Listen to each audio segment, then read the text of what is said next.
नमस्ते दोस्तों। Electro species में आप सभी लोगों का स्वागत है। Bridge to success. तो आज 31 जुलाई है और आज अपन कवर करने वाले हैं एसी मशीन के अल्टरनेटर के 10 मोस्ट इंपॉर्टेंट क्वेश्चंस को। तो बिना टाइम वेस्ट किए मूव करते हैं हमारे पहले क्वेश्चन की तरफ।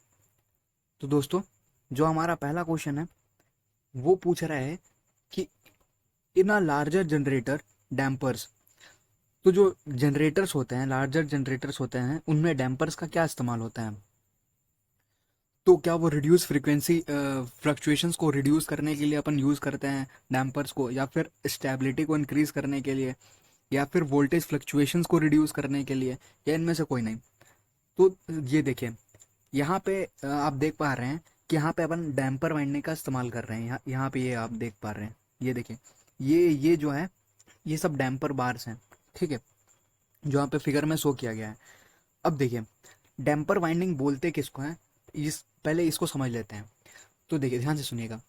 डैम्पर वाइंडिंग को अपन स्क्वायरल केज वाइंडिंग भी बोलते हैं, ठीक है।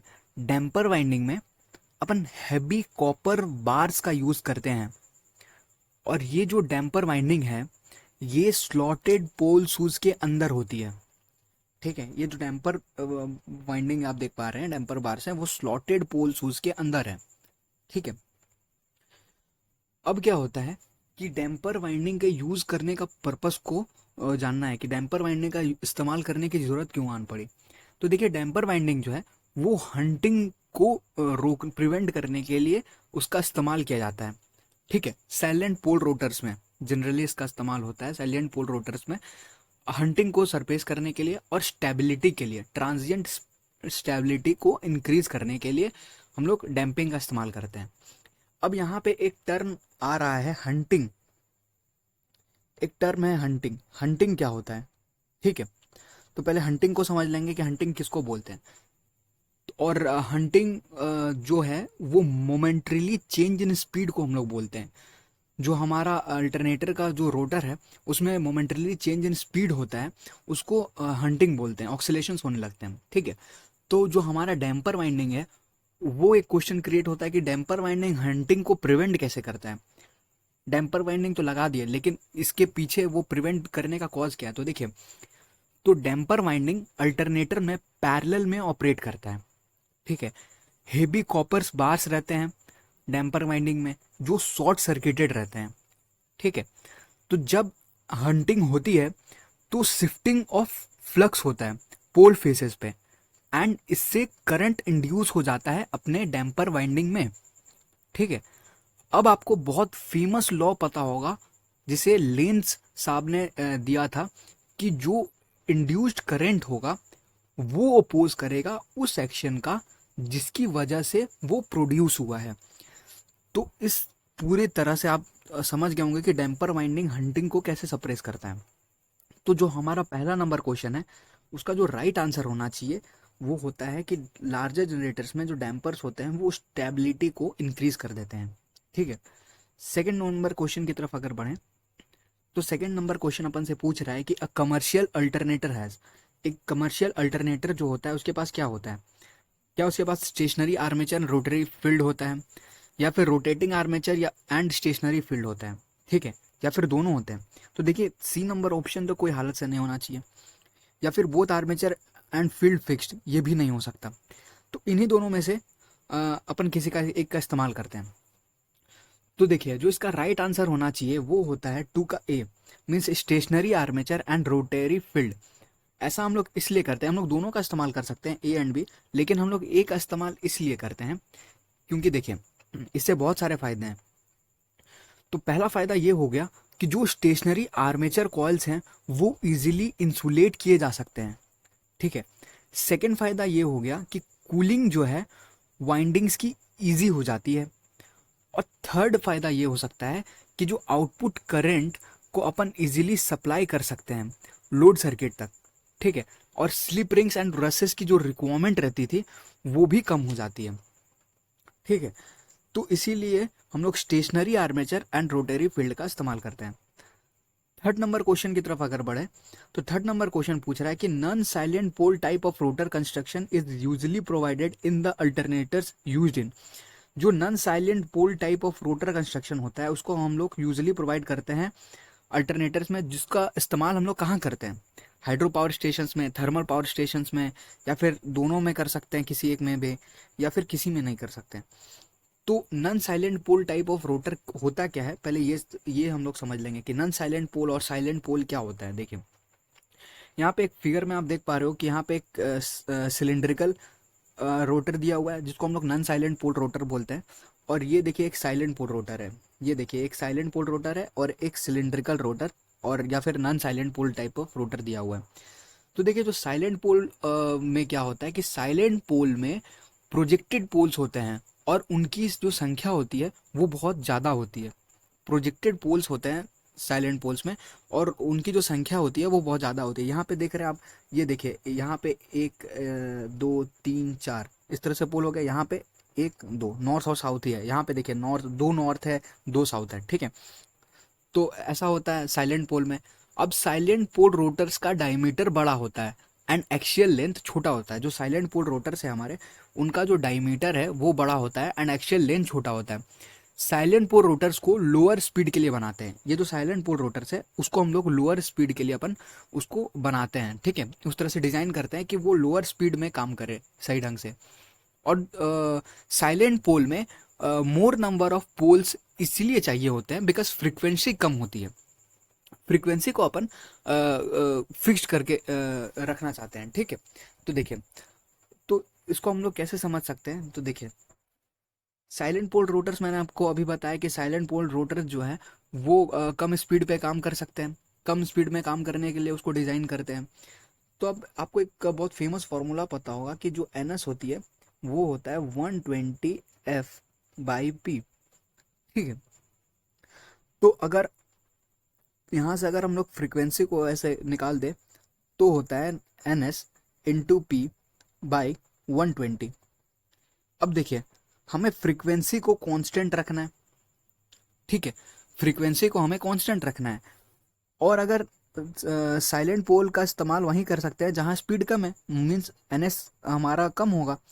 तो इसके लिए जो हमें पोल्स की संख्या को बढ़ाना होता है जिससे हमारा फ्रीक्वेंसी अल्टीमेटली कांस्टेंट हो जाता है। जिस रेशियो में हमारा जो स्पीड है, सिंक्रोनस स्पीड है, वो घटता है, उसी रेशियो में हमें पोल्स को बढ़ाना होता है ताकि हमारा जो फ्रीक्वेंसी है वो हमेशा कांस्टेंट बना रहे, ठीक है।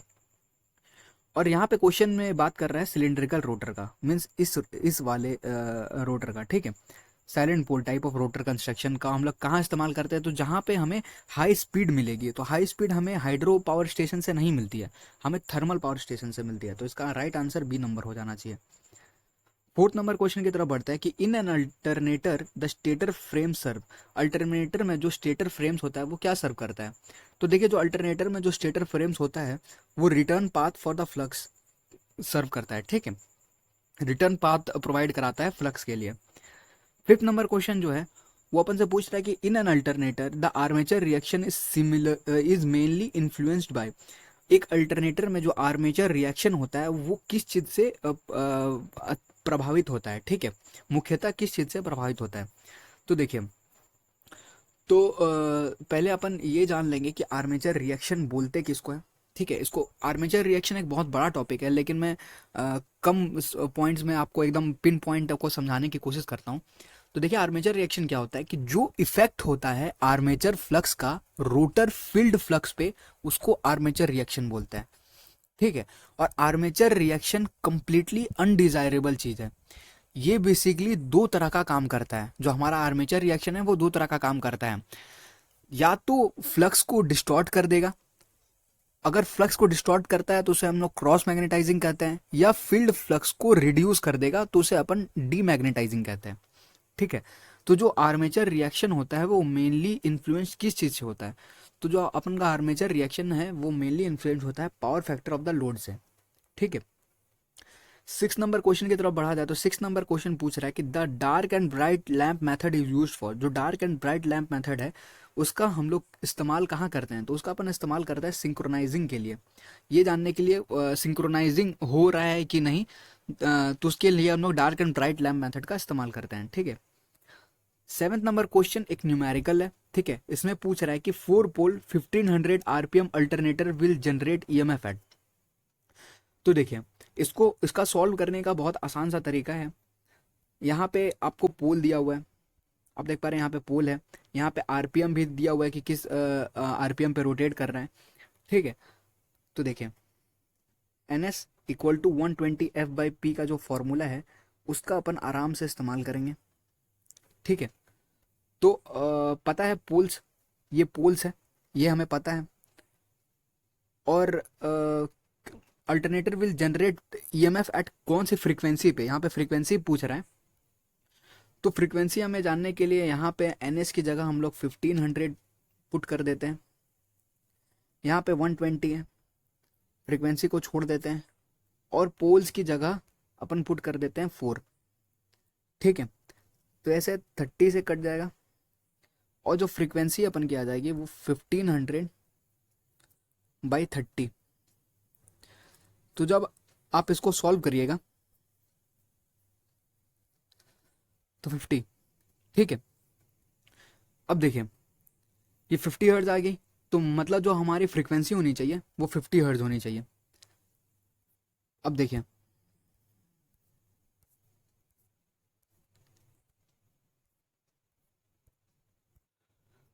जो 8 नंबर क्वेश्चन अपन से पूछ रहा है कि when the speed of the alternator increases, जब स्पीड को हम लोग बढ़ा देंगे अल्टरनेटर का तो इनमें से क्या होगा कि फ्रीक्वेंसी डिक्रीज हो जाएगी, फ्रीक्वेंसी इंक्रीज हो जाएगी, या फ्रीक्वेंसी सेम रहेगी, या फ्रीक्वेंसी में कोई चेंजेस होगा।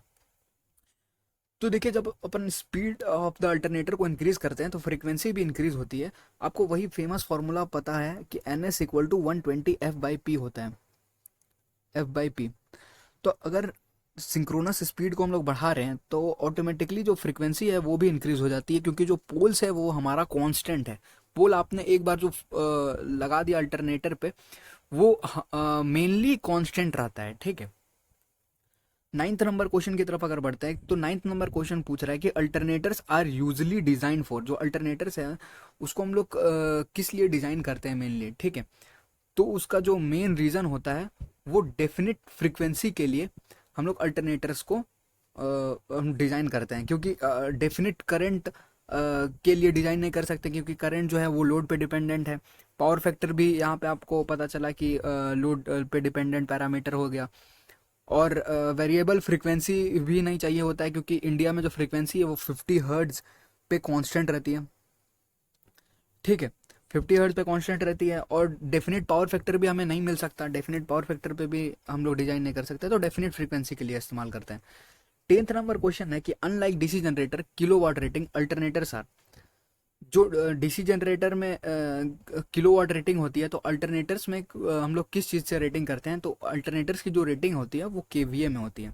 ठीक है, तो आज के लिए दोस्तों बस इतना ही। आई होप आपको ये वीडियो पसंद आई होगी, और इस वीडियो की जो पीडीएफ है वो आपको डिस्क्रिप्शन बॉक्स पर मिल जाएगी। तो हमारे साथ बने रहने के लिए चैनल को प्लीज़ से सब्सक्राइब कर दें। Thank you.